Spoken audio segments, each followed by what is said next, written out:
If eta yx is the correlation ratio of y on x, then which of the following statements are correct? Eta square yx is independent of change of origin and scale.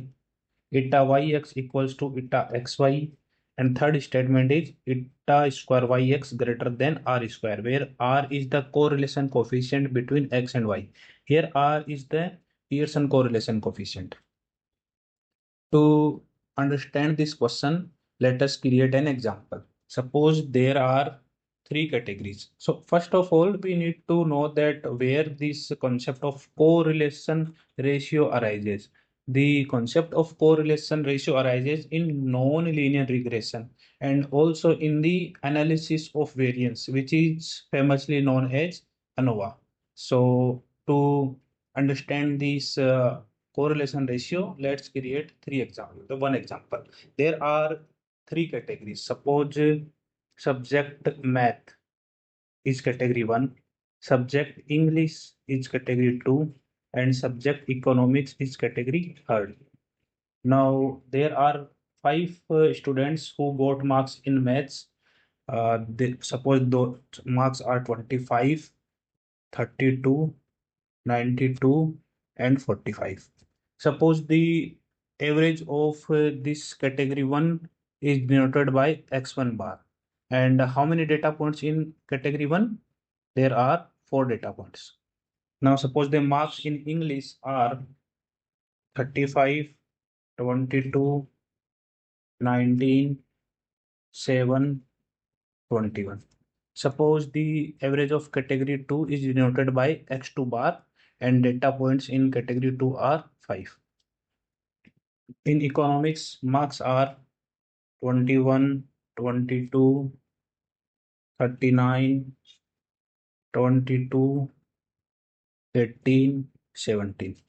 And the average of category 3 is denoted by x3 bar.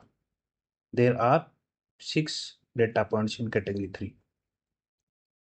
So there are how many data points? If we add n1 plus n2 plus n3, so we will get n equals to 15. So there are total 15 data points. Now the formula of correlation ratio eta square is equals to sigma y bar upon sigma square y. What is sigma square y bar? This is the variance of category means, weighted mean of category, weighted variance of category means. So this sigma square y bar is the weighted variance of category means, and this sigma square y is the overall variance. How we calculate sigma square y bar? Suppose we multiply n1, then we subtract this category average from overall mean. Suppose the overall mean of all these data points, 15 data points, is denoted by x bar. We take square, then we multiply with n2, then second category average minus overall mean square, like this, and n3 x3 bar minus x bar square, and divide by n. So this is sigma square y bar, that is the weighted variance of the category means. Then this sigma square y, that is whole divided by, now this is simple variance, means subtract this x bar from all of these data points, take square, take sum, and then divided by the 15. So we can start from here 25, 32, and we'll go up to 18 and 17. So we can write like this one, 25 minus x bar square plus dot dot dot, we will go till last data point, that is 17. 17 minus x bar square. So this numerator is a kind of variance and this denominator is also a kind of variance. So we know that there is no effect of change in origin in variance. So this eta square will be independent of change of origin. Also, if we multiply with some constant value, then we'll get square of that. Suppose we multiply these all data points with k, then we will get k square here, and also k square in the denominator. Then this k square will get cancel out. So on this quantity eta square, there is no effect of change of origin and scale. So eta square yx is independent of change of origin and scale. So statement 1 is correct. The statement second is something like we study in Pearson correlation coefficient, like Rxy equals to Ryx. But this statement is not true in case of correlation ratio. We can understand this with an example also. Suppose we have x values and corresponding y values. X values are -2, -1, 0, 1, and 2. And y is suppose square of these values 4, 1, 0, 1, and 4. So this is a non-linear relationship. Here, suppose we want to calculate eta x y square first. So we have to make the categories according to x. X is taking 5 distinct values. So x will have 5 categories. So there are 5 categories: -2, -1, 0, 1, and 2.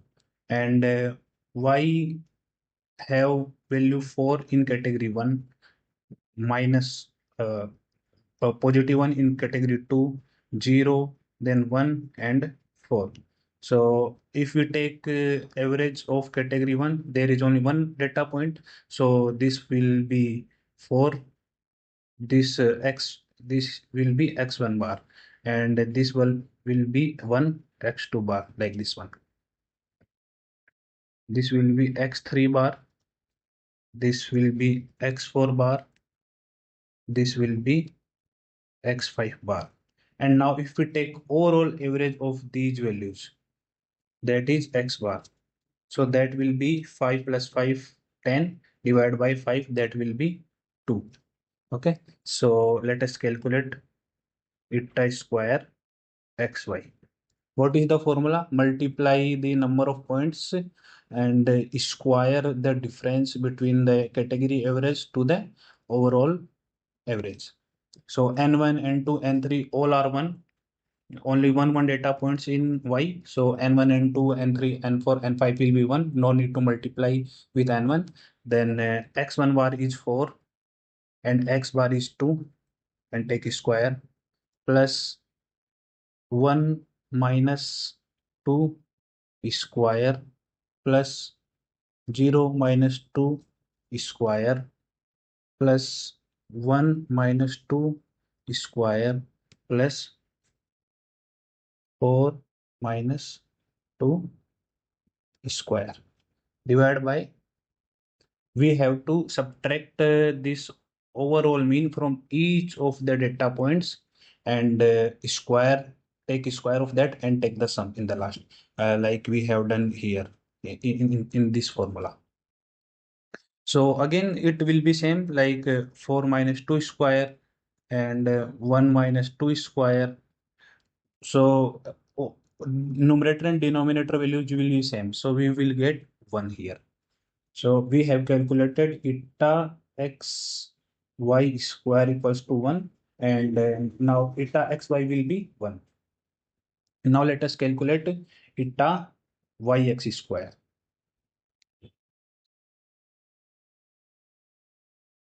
To calculate eta yx square, this time we need to categorize the variable y here. Y is taking only 3 values, 0, 1, and 4. So y have only 3 categories, 0, 1, and 4. Uh, Corresponding to 0, x have only one value, that is 0. Corresponding to 1, x have two values, -1 and 1. Corresponding to 4, x have two values, -2 and 2. Now average of first category, x1 bar is 0. Average of second category will be 0. average of third category will also be 0. Now, if we take the overall mean of these values, so we can say that overall mean will also be 0. So when we calculate numerator, means uh, 0 minus overall mean square plus this second category mean minus overall mean square. So we will get 0 in the numerator, then the whole value will be 0. So we have calculated eta yx square is 0. So eta xy will also be 0, 1, and eta yx is 0. So both are not equal. So statement 2 is incorrect. Now let us jump to the statement 3. Statement 3 says that eta y square x, eta square y x always greater than equals to r square, which is true because the value of eta square lies between 0 and 1. And the value of r is from -1 to 1. Also, eta square is used to check the dependency between linear relationship as well as the non-linear relationship. So definitely eta square contains more information than this Pearson correlation coefficient. So it will always be greater than equals to this r square. So one last point to remember here that eta square can take three values, actually two values, and third is undefined. We can say that case 1 when eta square is equals to 0, case second when eta square is 1, and case 3 when eta square is undefined. So when will be eta square 0? If all the category averages x1 bar, x2 bar, x3 bar are equal, and these are equals to the overall mean. So in this case, this eta square will be 0. When will the eta square equals to 1? This will be equals to 1 when all the data point in each category are same. Means category 1, suppose category 1 have 4, 4, 4 values. Category 2 have 5, 5, 5 values. Means category 1 values may be different from category 2, but in one category all values are same. In that case, the value of eta square will be 1. And when the value of eta square undefined, when all the data points are same, means suppose in category 1 we have values 3 3, in category 2 we have value 3 3 3, in category 3 we have 3 3 3 3 3. If all the data points are same, in that case eta square will be undefined. So for this question, statement 1 is correct, statement 2 is incorrect, and statement 3 is also correct. So option C will be correct, 1 and 3 only.